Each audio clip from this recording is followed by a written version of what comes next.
Accept your death. So I'm reminded once a week that, like, I'm pretty sure that if there is a hell that exists, it's just trying to put a duvet back into a duvet cover for eternity. Because I don't know why I thought getting one of those was a good idea. But man, I have tried all sorts of hacks. I've looked at videos online, and like nothing I can do gets this thing in there. It is like a half-hour task for me to get my duvet back in my duvet cover. Why can't I just buy a blanket like a normal person? Why did I have to go this route? Have you ever done that? You're so domestic. My friend said that it's probably a good idea, and blah blah blah. I will say that like when I pull that duvet out, it is like bright white, so you can definitely see that it's doing its job. But man, putting that thing back in there is a pain in the butt. I feel like a time lock at the bank. Yeah, exactly. It's like, sorry, you gotta get at a certain time, certain angle, certain freaking sun's at a certain place in the sky. Like, I don't know. It's a pain in the butt. And I don't think I'm that fancy. I think my friend might have thought I'm fancier than that, because I'm not. Yeah, I mean, how does it feel to like want to do something nice for yourself and all you do is make your life harder? Yeah. Yeah, 100%. I did one of those food order things. So one of these Souls runners that I watched, they had like one of these 20% off code things. And I was like, oh, I haven't tried one of those yet. And I have a few friends that use them, and they send you your whatever program you sign up for equals to how many meals, however many times a week and stuff like that. And I felt like I just had so much more garbage and the stuff that they would ship on dry ice that I'm supposed to like get specifically recycled and stuff like that. It's like, okay, so the convenience of having fresh food delivered straight to my door through this, the plus the expense of it and stuff like that. And you're just giving me chores. Like, no, this is worse than it was before. So I canceled that. Have you done a food order thing? No, ever? I know what you're talking about. There's like things like HelloFresh and all that kind of stuff. That's like, yeah, I've never really done anything like that. I just enjoy going to the grocery and getting my ingredients and making everything myself. I think it's good. I think it's good. I don't know. It's fun. I enjoy cooking. I look forward to the meal I'm going to make today. Making some nice chicken and potatoes. I like cooking too. It's fun, and you can add like your own kind of touch to it. You be like a little spicier, or maybe one day you're feeling like a little bit sweeter, or a little bit more paprika. That's, I don't know. And you just are you at the point, especially with dishes you're familiar with, to where you don't even measure out like the spices and stuff? You just kind of eyeball it and you'll taste test and just adjust accordingly, or you get it right the first time. Yep, pretty much. I'm like, the first or second time that I'm like making a new dish, I'll follow like to a T kind of a thing, and then after that, I'm like, okay, I know what this particular thing does. I would like it with a little less soy sauce, a little more something else. Yeah. Dude, like, it doesn't matter how many cloves of garlic you have in your recipe. I'm adding like 3 or 4 more, right? Like, yeah. Always triple the garlic. Always triple the garlic. Yeah. But speaking of tripling things, we've got 3 comments. Ho from last week, like we usually do. 3 good one. Cloves of comments. Maybe that's a bit of. That's about what I'd rate that transition on a scale of 1 to 10. Not my best work, but no, that's all right. That was a worthy effort. Yeah, I try off the cuff, and sometimes it lands, and sometimes it doesn't. So can't all be wieners. First comment here, Grizz Moses says, I hate that they constantly change the moves so much. I'm not a Kang main, and the change to his bicycle kick still aggravates me. Katana's tornado lift aggravated me. Got used to it, which means they will probably change it next game. I actually liked the change to Liu Kang's bicycle kick. I thought it was like, how do you take this 20-year-old move and like add like a little bit of a zing to it to make it kind of more interesting? I was a fan of that, to be honest. I think they change move like inputs. We're talking about inputs specifically, right? Perhaps. I don't know. I was talking more about like the actual like animation of it, but inputs. I mean. Oh, you mean okay? I was gonna like from inputs. Go back and play like MK2 or something like that, right? Like when they change, like that has some really. There's some haggard inputs. Yeah, there's some really haggard inputs and stuff. So, but as far as the way that like iconic things look, Is that more the context we're thinking here? I imagine so, unless I'm missing something. I mean, the I input don't, might have I don't changed. mind a new spin on a classic thing. The I think the things that like really irritate me is I don't know. Think about Sub-Zero in literally every Mortal Kombat game except for Mortal Kombat 11. He's just such a weird version of Sub-Zero. There's a lot of like, the new timeline and all that stuff, and they did it kind of again in this game, right? As an excuse to kind of like put I don't know, a new spin on things that they were going to do anyway. Yeah. I find a lot of it jarring. I'm guessing this is on the back of the conversation we were having last week about legacy or lack thereof. Yeah, that would make sense. Because, like, I know there are a lot of people who are salty about Sub-Zero not being able to combo from his ice ball in this game. That was, like, the major thing that I see, which would be kind of like a legacy thing, right? Like, for most games, as far as I can remember, he can combo off his ice ball. Yes. Well, MKX, he could. In Injustice 2, he had to spend a bar, but that's just kind of how combos worked in that game. In that game. So that wasn't like a trying to dump on Sub-Zero thing. It's just him living in that space required it. But then in like MK11, you had to specifically use one of your variation slots to be able to EX the ice ball to combo it off the overhead, but it would combo off some other things, right? Right. But only the EX would combo off the overhead. So, I mean, it did combo in that game. I don't know why they decided. I wonder what they had in mind, like in their QA and all leading up to like the stress test and stuff, right? When they have their QA people and other people play testing, all this sort of thing. Like, what's the idea behind the design of the character? How do they envision him playing neutral and his pressure and things like that? And how does ice ball the way that it is fit into that vision? And I think that's why people are angry about it, is because no one knows the answer and no one's figured it out. Well, Sub-Zero's been in a weird place since launch. Like, he was arguably very weak at launch, and then they slowly gave him some stuff over time, and I think he's in a good spot now. But I mean, I of all people definitely understand, changing something. Like, look at Quan Chi in this game. He's completely different. He's got no trance. He's got no ruins. Those are like his iconic moves. They gave him sky drops. Like, whoa, woohoo. Thanks for keeping that move. But some characters and Cameo, so roster or Cameo, some characters, they end up with a litany of buffs like all at one time, and then others they just kind of, I feel like they're afraid of over buffing, or most of it's like working, and so they just kind of inch a little bit closer. Like what Frost went from being like a bottom Cameo to a super strong Cameo, and that's kind of what happened to Sub-Zero too, right? They just keep giving him a little bit more, just to it's their way of like tweaking. They just keep like adding on top of him, but they have the great Lord Paulo has giveth and taketh away from Sub-Zero. Right. Yeah, the old give and take. I mean, it is what it is. So I get it. I get being upset about things changing, but evolution is a thing. So we'll talk about his new move and stuff. We'll talk about the Combat Cast stuff later. Yeah, stuff we're expecting for this patch. I'm gonna get into that afterwards. So moving on, next comment here. So Matthew Moss 7377. It's a bit of a long comment, so I'm gonna leave it on the screen here. We're basically talking about how NetherRealm is a little bit more counterpick heavy. We were talking about that a little bit last week, as opposed to something like Street Fighter. And you would know it a little bit more than me because you've played Street Fighter more than I have. But from my short time with Street Fighter 6, it didn't really feel like everybody played the same. But I have seen there's some complaints about the dashing or whatever, that it's like everyone has like a screw neutral kind of a tool, that the spacing isn't quite there.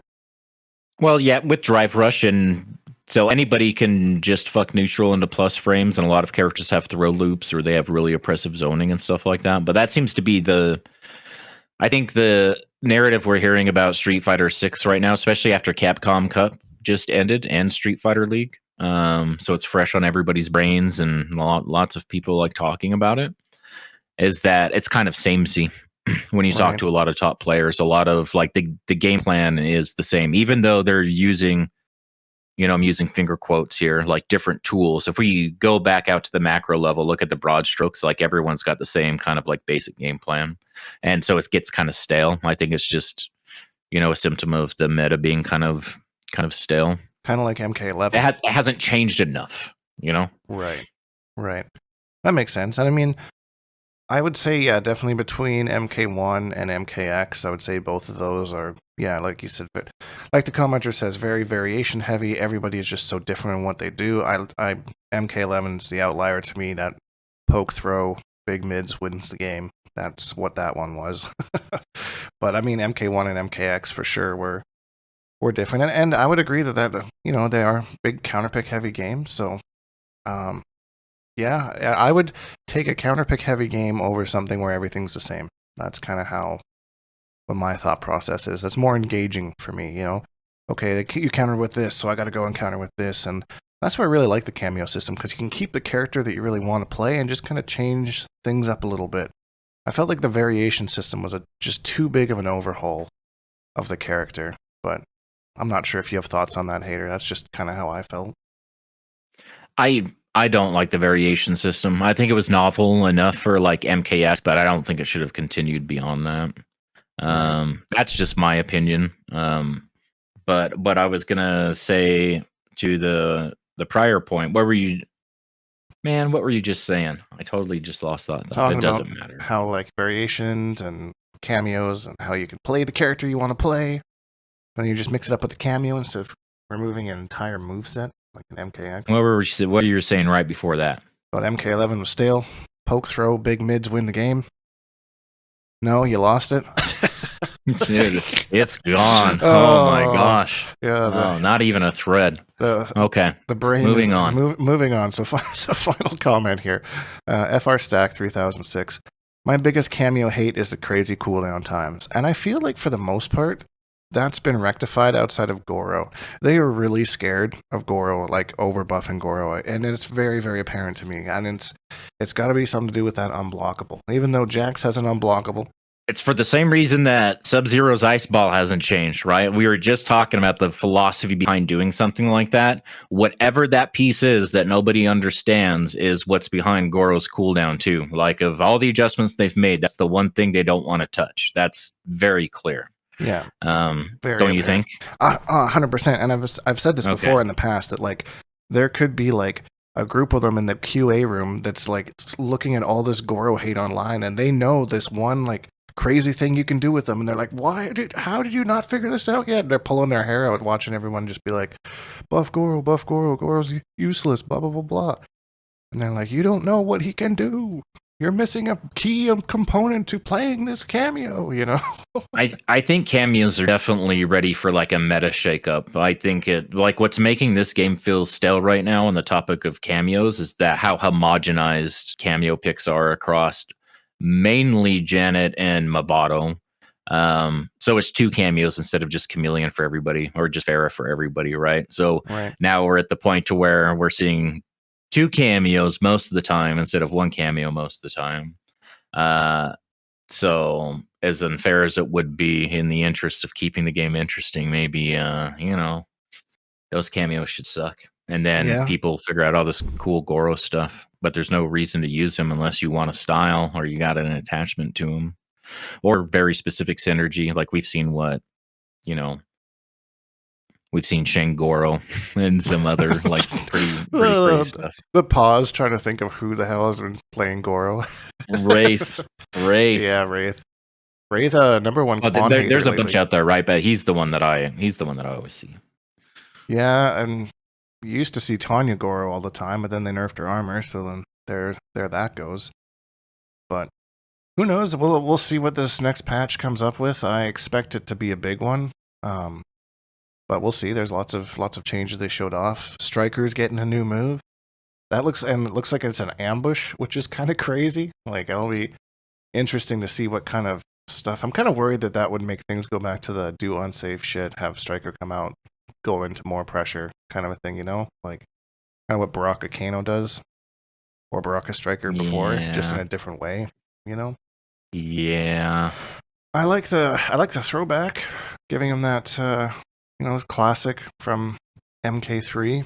So like the move is cool, but I worry about what that's gonna do for Striker's been such an interesting cameo, just like went from everyone's using them to no one's using them to like some people are using them to like now who knows. They'll be back. They just Well, how was that move used in MK3? Was it used like in neutral, like as a spacing sort of thing, or it was a do they combo have like good extender. front? Oh, okay. Like he could use it neutral if he wanted to. I'm not an MK3 expert, so someone could come in and completely blow me up on this. But I do remember he had an infinite from that as well, because he could do it in the corner where someone would do it that launches them, and then he'd do like the little baton sweep, and then launches them again with the Okay. bullets. So I don't really see it being used in a similar way.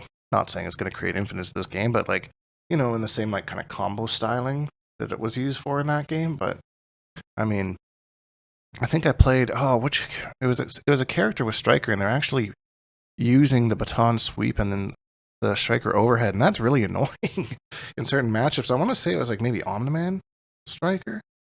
But like you forget that he has these tools and they're plus on block, so I mean, even if you guess right, it's still their turn for at least a poke. Man, his restand is annoying too. Oh, That's the totally. easiest first hit in the game. It's true. You know? Yeah, it's like him and Movado. Both of those moves are just like, because usually people are gonna kind of start walking back and then boop, ran into Striker, whoop, whoop, handcuffs. You're going away. Yeah, it forces a round start mind game. Yeah, Because you could use it to like bait movement if you think that's what they're going to do.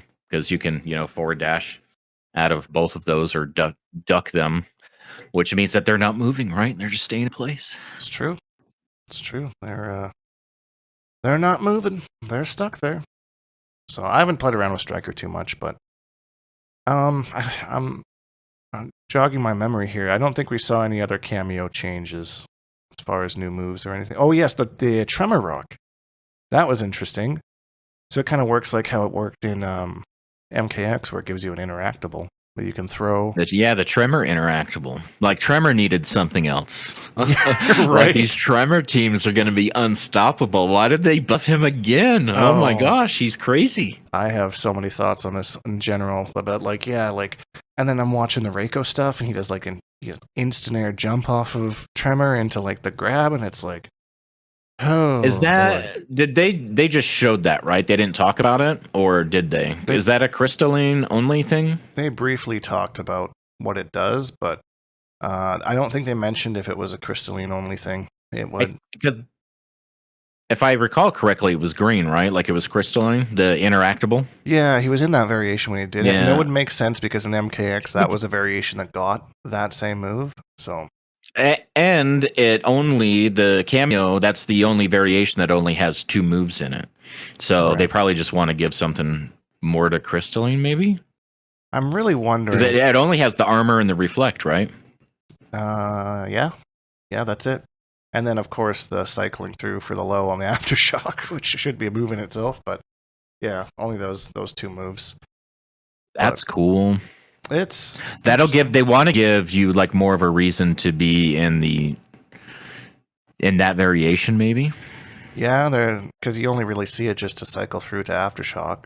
I mean, Or another, right? Yeah. So now you hang out in one of the other ones. You want the ambush for the interactable for some super stupid combo yeah, it's probably or setup. dumb. Well, think of the setups, It's gonna be disgusting. bro. Set an interactable up for yourself. That's going to be interesting. I'm going to look at that later. I want to talk about priority for a patch day like this. I have like a mental priority list of, you can't do everything at once.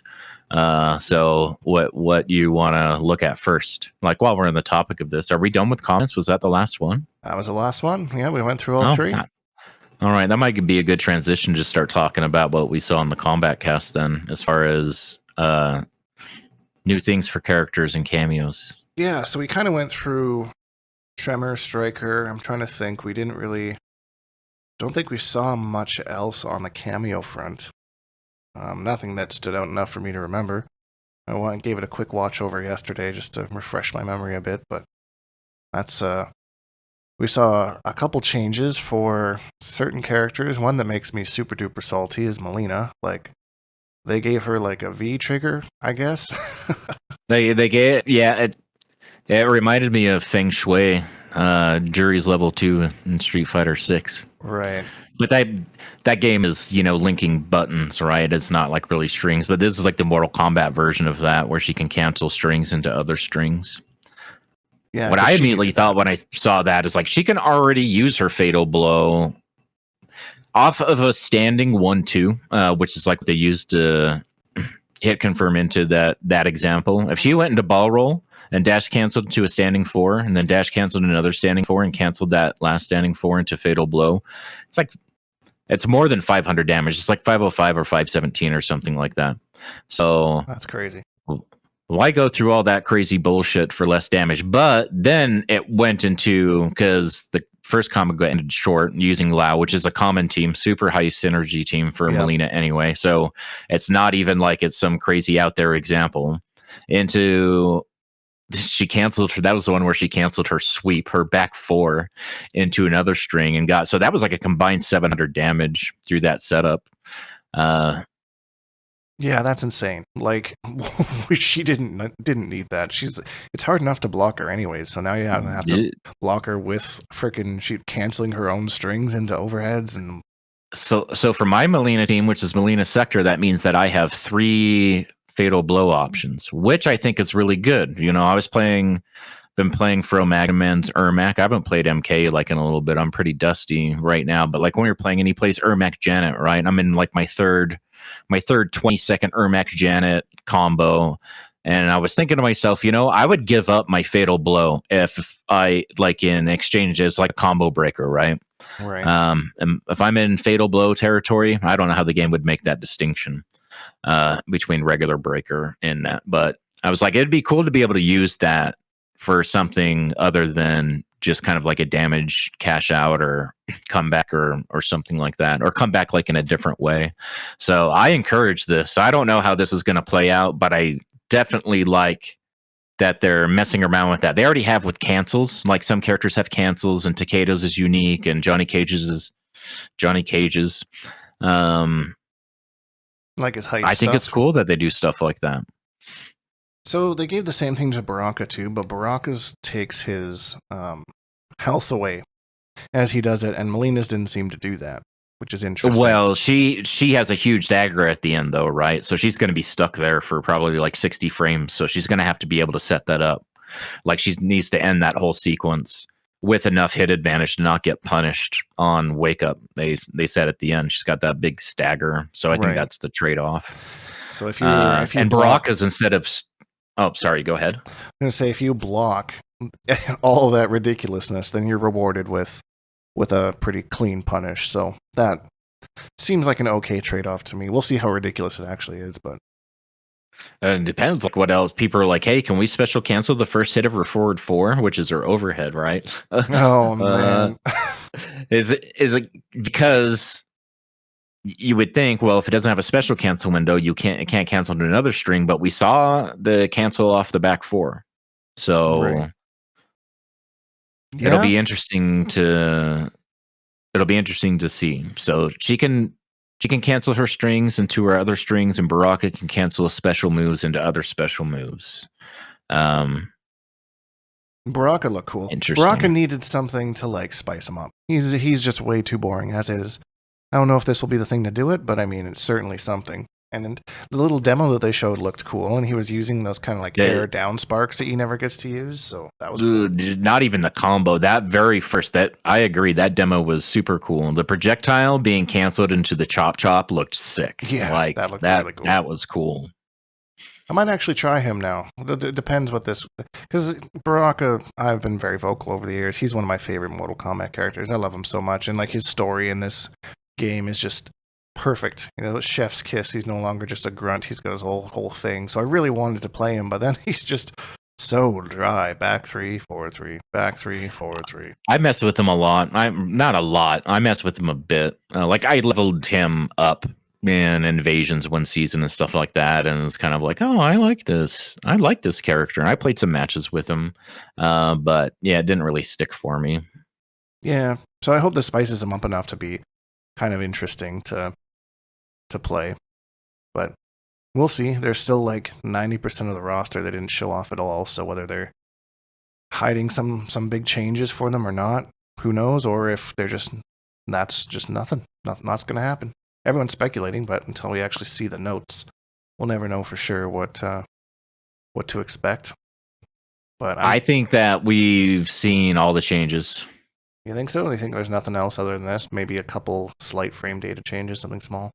I think there'll be some other small things and stuff, but I don't think there'll be anything else with like, new moves or any other like fatal blow changes or anything crazy. If I'm not mistaken, if history's any example, that's what it's been, right? You remember you were all anticipating, it's like, no, the patch's got to be bigger than that. That's got to be bigger than that. And I was like, I don't know. And it came out and it was just the couple things.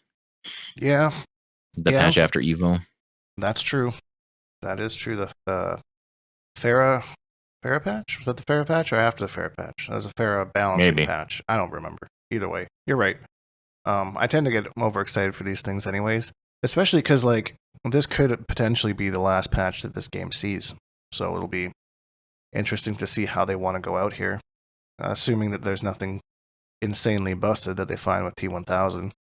So well, if they do not exactly, but if they follow what MK11 did, so that's Chaos Realms versus Aftermath, and then there was Combat Pack 3 that only had 3 characters in it, right? Which was kind of like the little end cap. Right. That's another one of those things where they were just thinking about like, well, we have a little bit of resources left, or we have something to like kind of like fit in at the end, like Melina being in, right? When she obviously wasn't like planned. Really a thought, or she wasn't a choice. She was left off the roster. And she's even got the kind of the intro line that kind of confirms that. Yeah.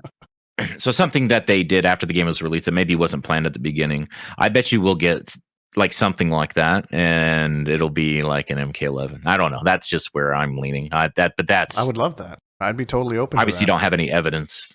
Just no, nothing to support that. But I mean, your mindset's in the right place, and it wouldn't be like, if they do, I would be 100% surprised if it wasn't Jade, because again, the Adenians. Okay, so Jade would take the Melina spot, who's the other MK character, and then there's got to be a guest character, right? So it was Rambo, Rain, and Melina, right? In MK11. Yep, Rambo, Rain, and Melina.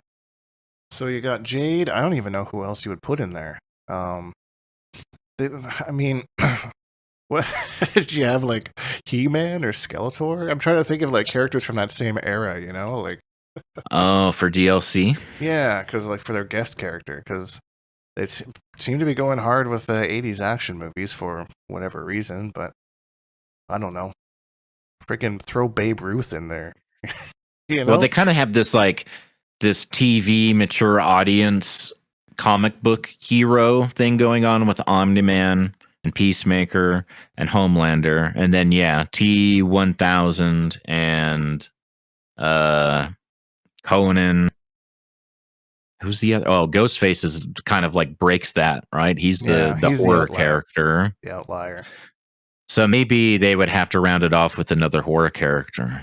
Maybe we finally get Michael Myers in the game. Ooh, yeah, that's a perfect guest character. People have been asking for him for a long time. They come to some sort of agreement. They finally get the licensing, or they add a original character, but it's like a horror, not like in a regular Mortal Kombat like sort of like fashion, but they make like a fucking werewolf or something.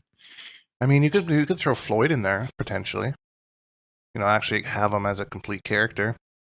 Balance them a little bit first, obviously, but yeah, I'm sure you really want them to add Floyd in the very last thing. That's how they're going to leave the game. And who knows how broke they're going to. We may never see a patch again, and he's out here doing whatever Floyd's going to do. No matter how they try to balance it, right? There's going to be something going on.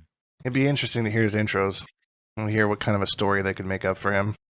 I'd be open to it as long as he's balanced and just not like how he is in the game. But I mean, could be something, right? He uses like kind of prisms and stuff to like throw rainbows and whatnot around. I don't know.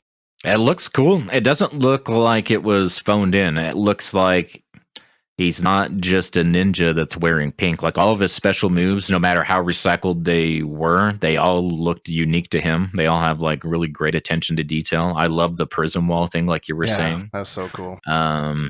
Big fan. So I don't know. You got Floyd, Jade, and Michael Myers.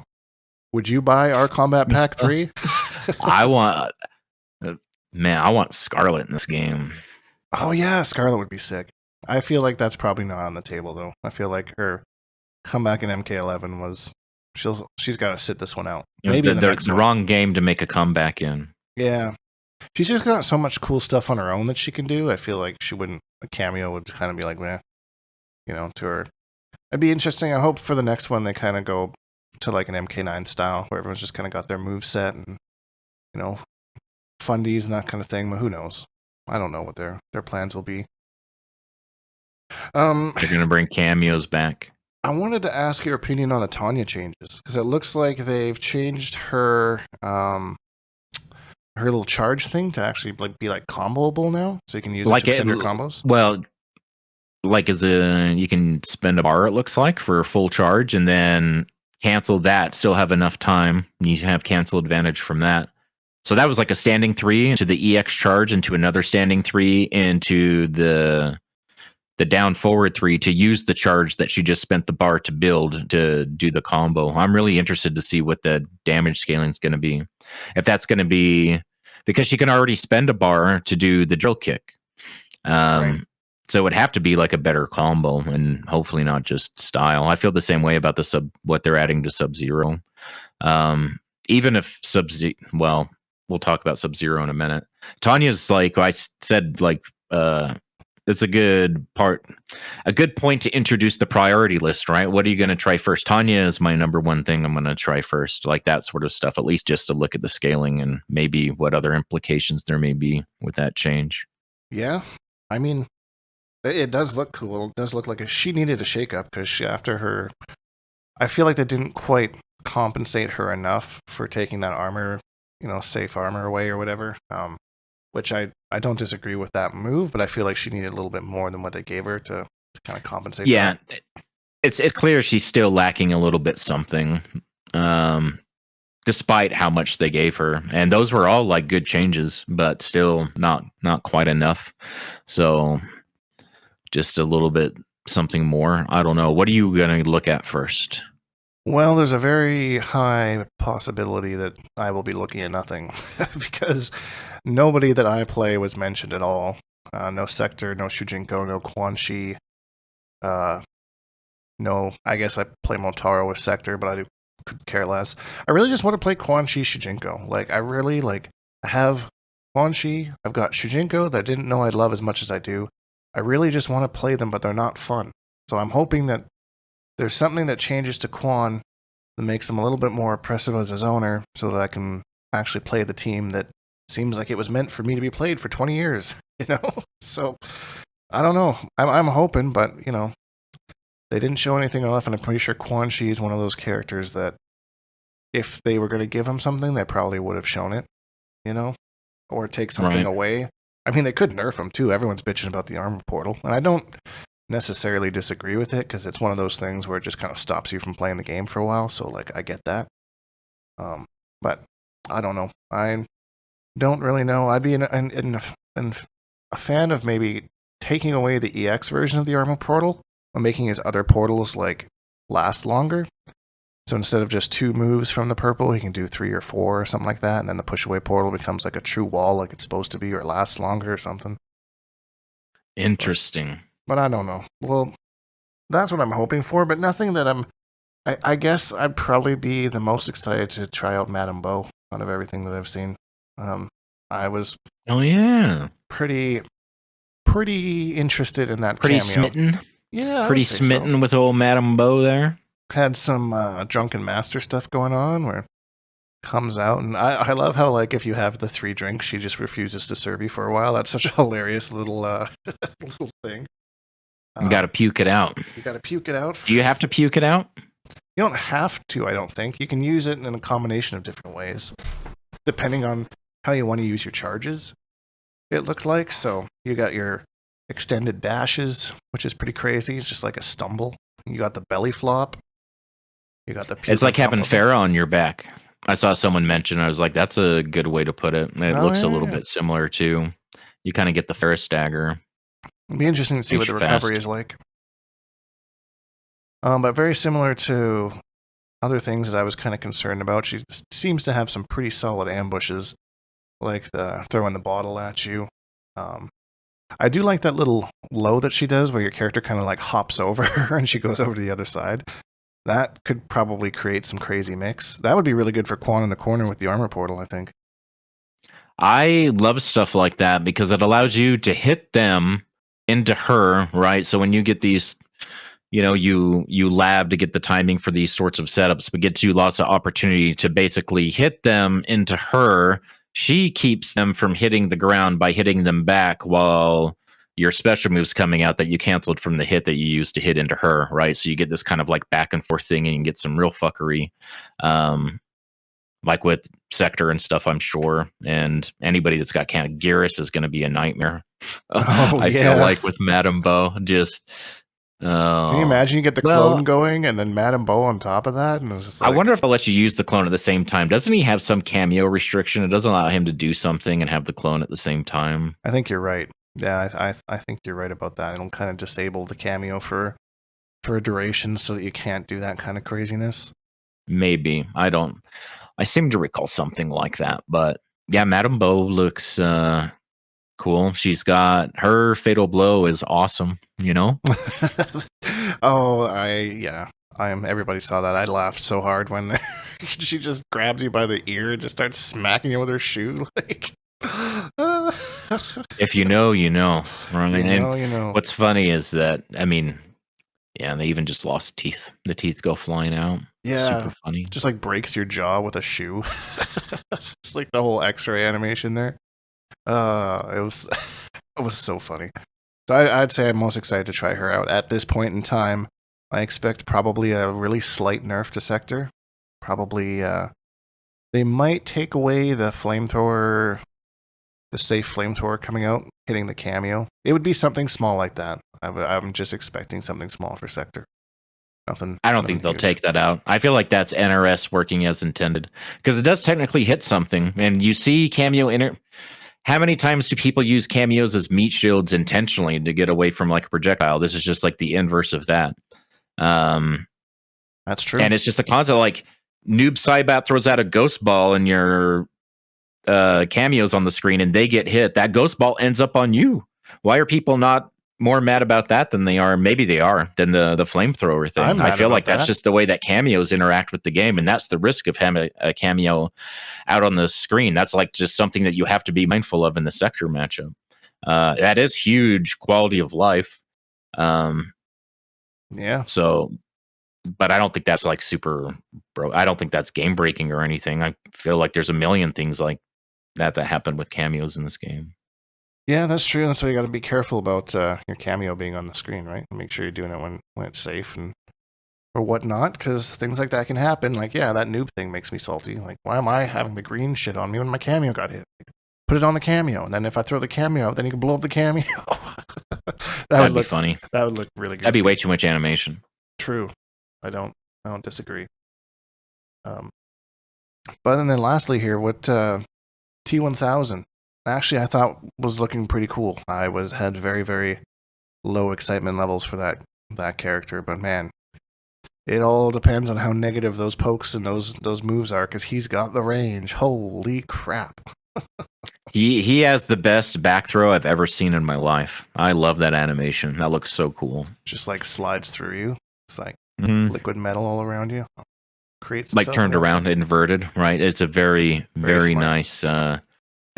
NRS totally knocks it out of the park with stuff like that, and they just have like just the ideas and so many references, like an abundance of references. Sometimes like a mashup of them, just all sorts of crazy stuff. The goo, he's got like that little. I don't know. I'd tend to call that a dive kick. It kind of is a little bit more vertical, but he changed the trajectory of his jump in with it. Looks like to be a combo extender and stuff as well. Turns into a little gumdrop. All the skins we've seen so far are just like, do you want to look like a highway patrol officer? Do you want to look like a beat cop? Or do you want to look like I hope we get, not looking for like Hawaiian shirt dad version of T1000. That would be kind of funny. Something outside of the cop theme would be cool, but probably not. I mean, does that defeat the purpose? I mean, someone was mentioning character. I saw someone mention somewhere, this isn't my idea, but I thought it was super cool if he had like a striker skin where he just comes out and it's like the striker cameo, but like maybe slightly altered. and you're able to He'd play a look like a striker. jackass. Imagine coming out in that backwards cap. He would look. He But would look like silly. like face and all though, like not T1000's face, but like because he can like shapeshift, right? So like it's just literally striker. You know? Oh. Yeah, no, I wouldn't want to see him with a backwards cap. That would look stupid. But it would be a cool way to add striker as like a main cameo or a main cast character. You know? I don't know. But then it wouldn't even be. It would look like Striker, except for the idle animation. Not comparing it. I'm talking about Striker's personality, right? Because T1000's rigid robot, and the way that he talks and the way that he's moving around and stuff. That would look really weird for Striker. And then if you had striker as a cameo and they're both on the windscreen at the same time, that'd be kind of funny. The game uninstalls itself when that happens. Uninstalls itself. Executes a script. You have done the forbidden thing. Now you no Right. longer get to play the game. You're banned from the servers. That's funny. Good times. I'm pretty stoked. So you gonna try T1000? No, no, probably not. I'll probably like I usually do, go through my invasions with him just to kind of familiarize myself with his buttons and get Learn some a couple combos. B&Bs. Yeah, but like I'm not gonna play him very, very seriously at all. Just to Yeah, he's like the fourth or fifth thing I think I'll look at. yeah, I've got to see the patch notes before I kind of make a decision because what I saw on the combat cast, nothing there. I guess maybe Baraka. If I had to choose something that I'll look at, it'll be Baraka first. Yeah, I feel like I have to go through all that stuff, right? Definitely the Tanya thing, Sub-Zero, Melina, Baraka. And then Did we get talk into- about Sub-Zero's new move? Yeah, it looks like a couple punches and it freezes them. Looks like, to me, it seems like a consolation prize for him not like being able to combo an ice ball. It's kind of how I feel. Wow, that's exactly what I typed in the Discord yesterday. See, it got into my subliminal. It's like a verbatim quote. No, but it does seem like Propaganda. that, right? And even if the damage is the same as like Deadly Vapors, it doesn't look like he didn't have to spend bar on that, right? I don't think so. I think it's just like similar to his back 2 and MK9. Charge it and it freezes them. The combo path might make it because they did that into like the clone and stuff. Who knows what that combo is going to look like or what it'll be like limited to and stuff, like Yeah. how that thing's going to work. But I want to look at that one really early too because it looks cool. The animation looks sick. It is a cool looking move, I will say. It's I'm happy for Sub-Zero players. I hope this is what gets them to shut the hell up about their buffing that character for so he's got like 4 new things since the game came out. Like, I guess the squeaky wheel gets the grease though, right? It's true. That's why I try and bitch about Quan Chi as much as I can. Buff Quan, buff Quan, buff. It's not working. There's not enough of you. I know. It's like just me and Woolander. That's about it. Yeah, and he's never begging for buffs. He's always being like really practical and being like, I don't know. I don't think it's that bad. You're not helping, Woolander. You're supposed to be Team Buff Quan, Yeah. Enzo's been pretty vocal about it too. But we'll see. We'll see what their plans are for him. I'm glad that Kenshi's got a little slap on the wrist there with the Sento cooldown. That looks pretty significant too. So glad people were listening about that. And then they gave him that new ancestral. He like runs up and stabs you in the head or something at the end. That was looks kinda cool. neat. That's a way to bail out of Sento at the end. The way they explained it, right? Yeah. It was a way to just get him off the screen, give you a little combo ender. Yeah, so that you can start the next sequence as safe as possible, I guess. I don't know. Not leave him out. Like who knows how much meter I'll have left. I don't know what goes through Kenshi's brains. But Yeah, I don't know. I'm hopeful. I'm glad that they kind of caught the message of what people didn't like about that character. Well, I saw a lot of people talking on Twitter like you are right now, right? Like, oh, thank God he's finally like getting nerfed. And I've seen like 2 different Kenshi mains being like, well, yeah, hold that thought, right? Like, let's see see what happens. Here. what else he can do now, because things might just be worse for you. The nerf may be an illusion. Yeah, you don't want to get caught into that nerf illusion because it's happened before. Where it's like slap on the wrist, or the whole taketh and giveth thing. They take that away, but now he's got something even more annoying. So deal with that crap. So I think that's like most of the balance changes that we thought. Speaking of Kenshi, though, I finally got to play in a Rips Arena event today, and it's the first time I've actually competed in something in quite some time. It was a lot of fun for 15 minutes.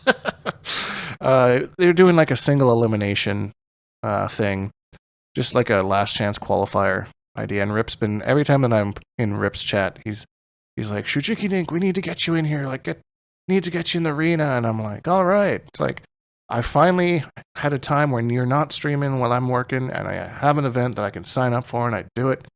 And he puts me against Mari as my first match. And I'm like, yeah, it feels bad. Feels bad. But I will say, and Hater can back me up on this, I held my own fairly good. For someone who's like winning events and like constantly in top threes at these things, you know, I didn't, at first I was like, wow, I got absolutely wrecked. That wasn't even close, blah, blah, blah, blah.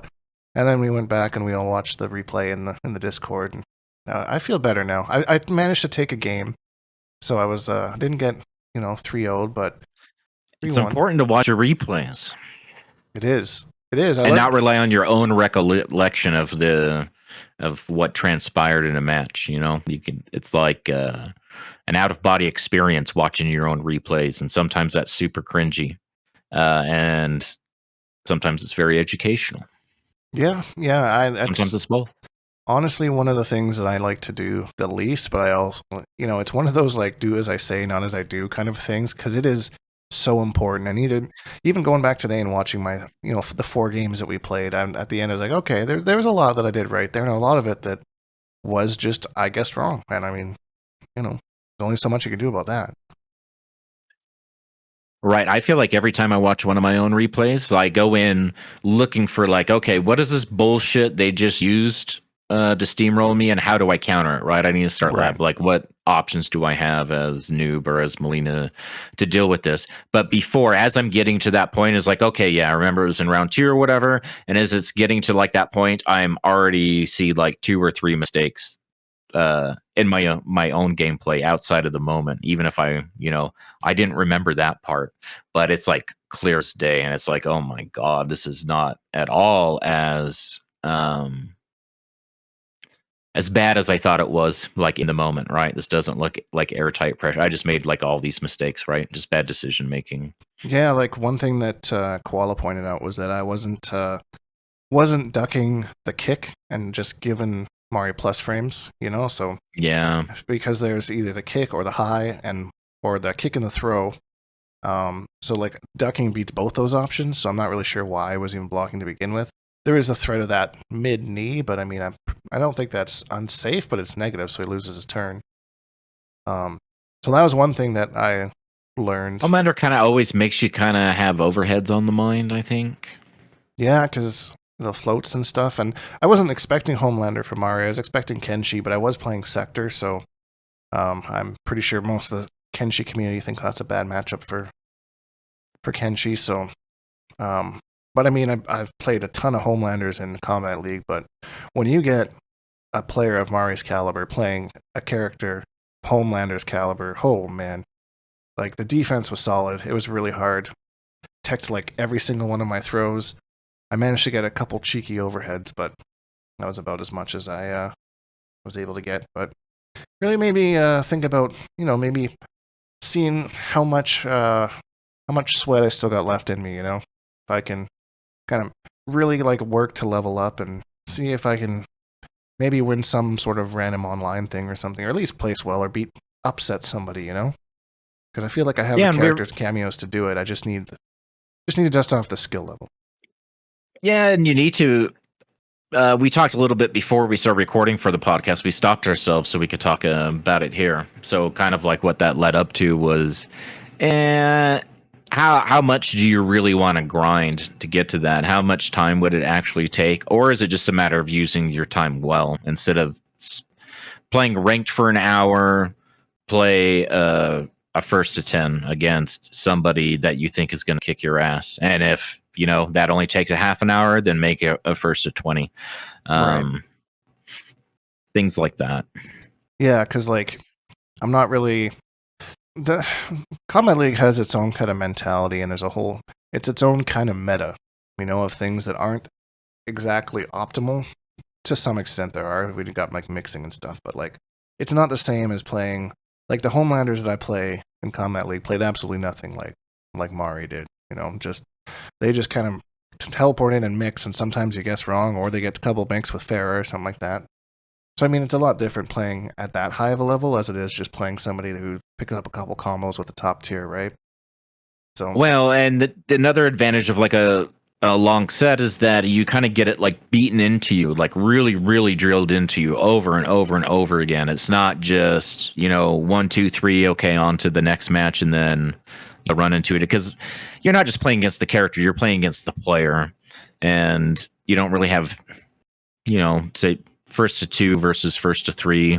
That's already like a point of contention as far as like being able to adapt, right? If you can, when you're just grinding and you're just trying to get better and enforce your own muscle memory and maybe like learn a matchup, or like another thing we mentioned before the podcast, the nuance that tends to rise to the surface when you play like really long sets that you can implement in shorter sets in the future, but you didn't even realize they were a thing until like your 40th match against Scorpion or something. right. Yeah, like I played a warm-up today with a hero player. He was playing Conan, and kept kind of letting him get away with the little rise up and then the stab down thing that Conan does, and then I kind of just tried it out of, it's like, I'm pretty sure I allowed this at one point, that up blocking Conan as he comes down, and I got a punish, and I was like, oh, well, there's something I learned I didn't know at the start of the set, or I learned and forgotten maybe, because something in my head's like, you should up block that.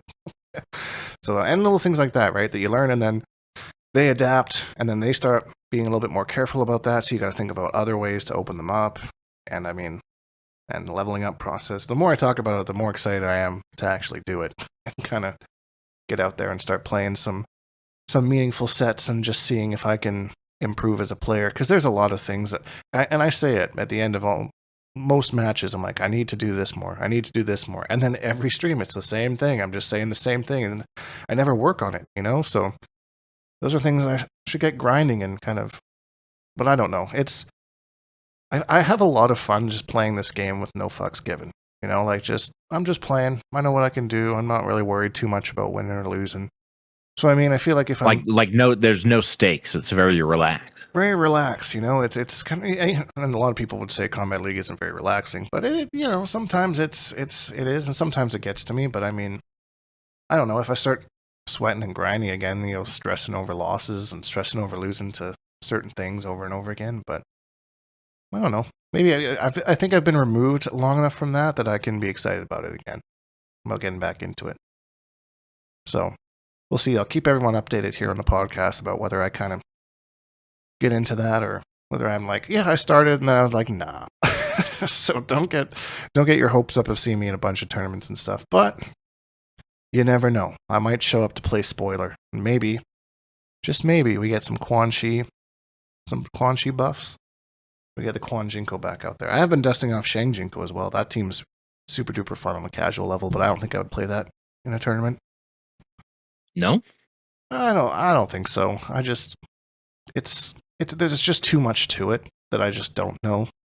Between character steals and Cameo steals and Shujinko steals, there's just a lot there. I'm not sure I would really I think he'd be a hard side character. Yeah, like if you're gonna main him and that's where most of your time is spent, then you got a lot to chew on. But if you're just trying to, I feel that way about a couple characters in this game. They're hard to like have on the side. I feel like it's something I'd have to spend most of my time on to keep them at a usable level. Yeah, and that's kind of what I think about for Shang Jinko too, is like, if Quan Chi doesn't get the changes that I think would make him fun for me to play, then I might take up that pairing a little bit more seriously, because I feel it's incredibly underrated. A lot of people talk about how Shang kind of struggles a bit in the neutral, but he has so many tools.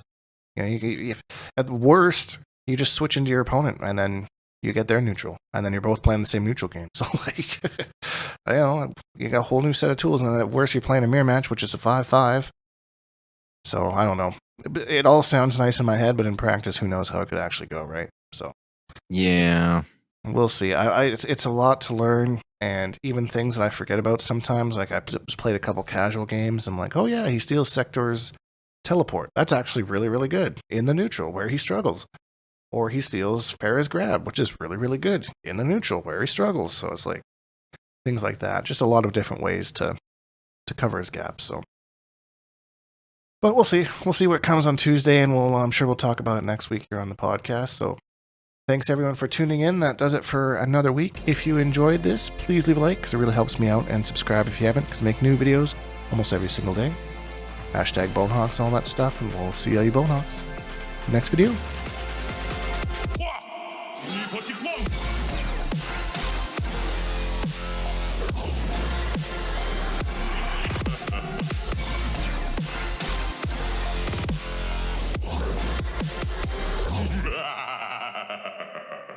Accept your death.